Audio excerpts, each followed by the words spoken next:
Greetings to all the aspirants present out there. This is Chandigarh Civil Services.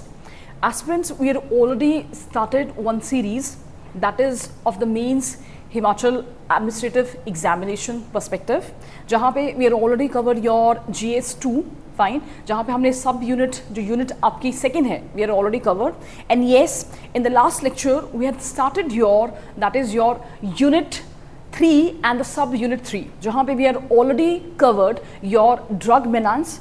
So continuing that particular series, in this particular session we will be having a discussion of this particular topic, that is your various policies framed by the government of Himachal Pradesh for the socio-economic development of the scheduled caste and scheduled tribes of the state. So yes, ये जो आपकी unit number third है that is the part of the sub unit 3 fine, वहाँ पे क्या है there is a discussion about specifically आपके syllabus में मेंशन किया है कि क्या क्या पॉलिसीज जो हैं गवर्नमेंट ने फ्रेम की है specially for the socio economic development of the scheduled caste and scheduled tribes of the state. Fine, so let's सी सबसे पहले before digging into what exactly the steps which is being taken by your Himachal Pradesh government, let's see what are the constitutional provision for the socio-economic development of your SC and ST. So let's see. So the first constitutional provision related to the scheduled caste के regarding जो हमारे constitution में है, fine, these जो vulnerable section है उनको भी ध्यान में रखते हुए there are a lot of provisions which are specifically mentioned in your constitution. So yes, definition and specification of the scheduled caste. तो article 341 में there is a scheduled caste का explicitly mention किया गया है, and yes in the article 366 they clearly define the definition of the scheduled caste also. Along with this, in the constitution itself there are a lot of the social safeguard or also clearly mentioned. तो कौन कौन से article हैं you need to remember. Article 17 that is your evolution of your untouchability. Fine, तो untouchability को कैसे abolished करना है उसके regarding है. Next is your article 25 that is freedom of conscience and free profession, practice and propagation of religion. So whenever you are writing any answer you need to mention कि constitution में कहाँ पे definition दी है, what are the social safeguard which is mentioned in the constitution. Next, education, economic and public employment related जो safeguard है जो आपके constitution में मेंशन किए हैं वो है that is your article 15, very important, जहाँ पे आर्टिकल 15 क्या बोलता है कि there is a prohibition of the discrimination, कि किसी भी तरह का डिस्क्रिमिनेशन नहीं किया जाएगा on the ground of religion, race, caste, sex और the place of birth. So that means article 15 जो है कि किसी भी तरह का डिस्क्रिमिनेशन नहीं किया जाएगा. Article 16 what exactly it is talking about, that is equality of opportunity. Fine, so that means कि जो भी आपकी पब्लिक एम्प्लॉयमेंट है वहाँ पे क्या है in the matters of public employment सभी को क्या है इक्वल अपॉर्चुनिटीज़ प्रोवाइड की जाएंगी, चाहे वो SC है, ST है, OBC है, any particular vulnerable section of the society will have a equal opportunity of the participation. Next is your article 320. So yes, article 320 के अंदर क्या है कि गवर्नमेंट जो है that will function of the public service commission. तो एक आपका पब्लिक सर्विस कमीशन इस्टेब्लिश किया जाएगा, तो उसके क्या क्या फंक्शंस रहेंगे that is explicitly mention in article 320. Next comes to your article 335. तो क्या बोलता है कि व्हाट आर द क्लेम्स जो SC और ST के किसी भी सर्विसेज और पोस्ट को लेके रिगार्डिंग योर प्रमोशन, फाइन, कोई भी पोस्ट है उनको उनके लेके कौन कौन से पर्टिकुलर क्लेम्स जो हैं वो scheduled caste and scheduled tribes कर सकते हैं, इसके रिगार्डिंग जो है that is mention in the article 335. So that means these are the education, economic and public employment related safeguard. Fine, so far we had discussed कि आपका definition क्या है, सोशल सेफगार्ड क्या है, एंड देन एजुकेशनल, इकोनॉमिक और public employment में related इनके कौन कौन से सेफगार्ड हैं. Next is your political safeguard, जिस तरह से fine in order the holistic development of the these section of the society constitution में आपके बहुत different type of the provision जो हैं वो ऐड किए हैं. Next is your article 330. Fine, what exactly it is telling about reservation of the seats for the SC and ST in the House of People. So yes, politically भी in the आपका parliament में भी क्या है, there is a seats which is specifically reserved for the SC and ST. तो अगर House of the People में है तो Article 330, then Legislative Assembly में है then Article 332. So 332 article क्या बोलता है, reservation of seats for the SC and ST in the Legislative Assembly of the state. Then Article 243D, ना केवल आपका house of the people and the legislative assembly of the state में reservation की गई है, reservation of the seats is also at the panchayat level also. And article 243T, that is also reservation of the seats in the municipality. So that means in the political arena also these SC and ST को क्या है, आपकी reservation of the seat जो है यहाँ पे provide की गई है. Fine. So this is very important. Whenever you are writing answer, you need to mention all these things. Next is your Directorate for the empowerment of SC, OBC, minorities and specially abled.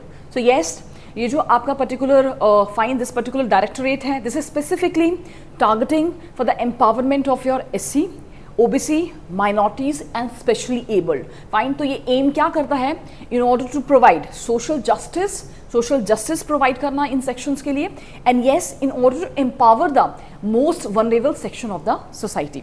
Along with this, it is just to improve the social economic condition के लिए. And yes, we all know that जो nodal ministry है इसके implementation के लिए और इनकी safe guard के लिए जो देखती है, that is your ministry of the social justice and empowerment. So that means in the India there is the dedicated ministry जो स्पेसिफिकली टारगेट कर रही है आपका social justice and empowerment, fine, for the upliftment and empowerment of the vulnerable section of the society which is SC, OBC, minorities and specially abled. Next let's see schedule caste की population क्या है. Fine, हमने देख लिया in the constitution there are a lot of the provision which are related for the safeguards of your SC and ST. In the similar manner, why there is a need in the Himachal Pradesh कि वहाँ पे state government को step लेने की क्या ज़रूरत है. So that means कि शेड्यूल कास्ट का कुछ ना कुछ नंबर होगा, कुछ ना कुछ पर्टिकुलर पॉपुलेशन होगी out of the total. Fine, that's why उनके लिए सोशियो इकोनॉमिक डेवलपमेंट के लिए क्या है, वेरी वेरी इंपॉर्टेंट. उनको मेन स्ट्रीम में एंटर करने के लिए क्या है, we have to provide the specific, उनको क्या है, स्कीम्स जो है और प्रोग्राम्स लॉन्च करने पड़ेंगे. But for that there must be a what exact data and the figures का होना बहुत जरूरी है. So let's see the correct data and the figure जो है, that is of the utmost importance for the formulation and implementation of the schemes and programs for the welfare of such classes. So that means कि आपका क्या है, data और figure जो है, that is very important, जो है बहुत ज़रूरी है for the formulation and implementation of policies. So yes, according to the 2011 की सेंसस के अकॉर्डिंगली क्या है, 17,29,252 पर्सन जो थे, they belong to the SC. Out of the what कितनी total population, that is your 68,64,602 according to the census. So that means major portion जो है आपका SC पॉपुलेशन को बिलोंग करता है. एंड येस, जो परसेंटेज इंक्रीज है in the population of the state during the decade of 2011 से लेके 2001 से लेकर 11 तक देखें तो अराउंड 12.94% का जो है वो पॉपुलेशन इंक्रीज देखने को मिलता है ओवरऑल स्टेट का. एंड जो SC की पॉपुलेशन है उसमें कितना इंक्रीमेंट देखने को मिलता है, 15.12. सो दैट मीन्स ओवरऑल आपका 12.94% का इंक्रीज है टोटल पॉपुलेशन में. And when we talk about your SC population then it comes to 15.12% का जो है इंक्रीमेंट देखने को मिलता है in the decades of 2001 to 2011. Next, the state governments vision for welfare of SC. Fine. So SC population के लिए in this particular lecture we are discussing about what are the steps which is being taken by government for the welfare of the SC population. In the upcoming videos में we'll see your ST. Same हमारी approach रहेगी जहाँ पे we'll have the discussion of your ST. So let's see. SC जो अगर आप बात करते हैं SC population in the state, that is not concentrated in a specific region, but yes, these scheduled caste जो हैं they are widely dispersed.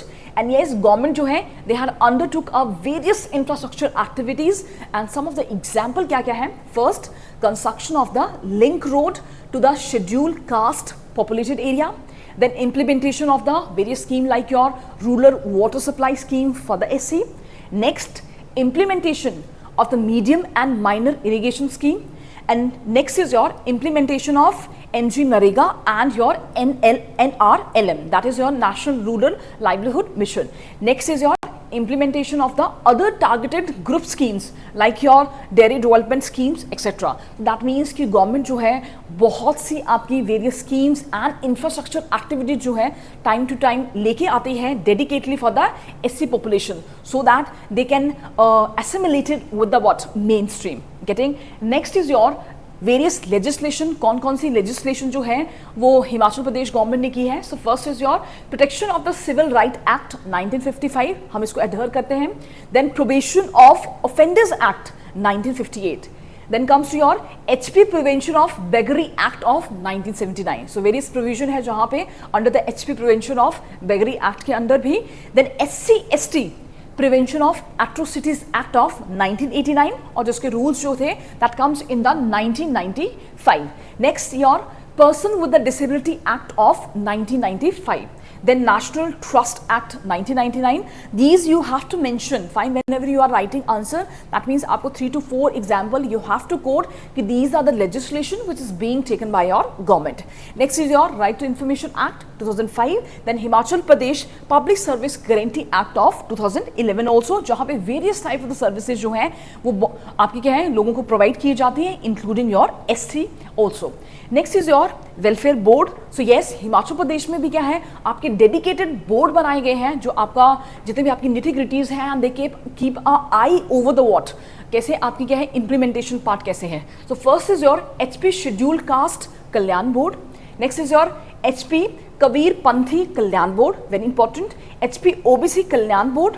Next come to your HP Minority Kalyan Board, fine. Then HP Gorkha Kalyan Board, fine. And Person with Disability Welfare Board, fine. And last one is your state level Vishwakarma Samaj Kalyan Board. So that means different type of the board जो है आपके क्या है हिमाचल प्रदेश ने for the welfare of these people they had established. Next is your corporation. So yes, आपकी SC और ST के लिए क्या है एक dedicated corporations क्या है districts में बनाई गई हैं which are looking into the nitty-gritties regarding their various type of the atrocities for the welfare and the socio-economic development of these vulnerable section of the society. So first है SC and ST Corporation Solan.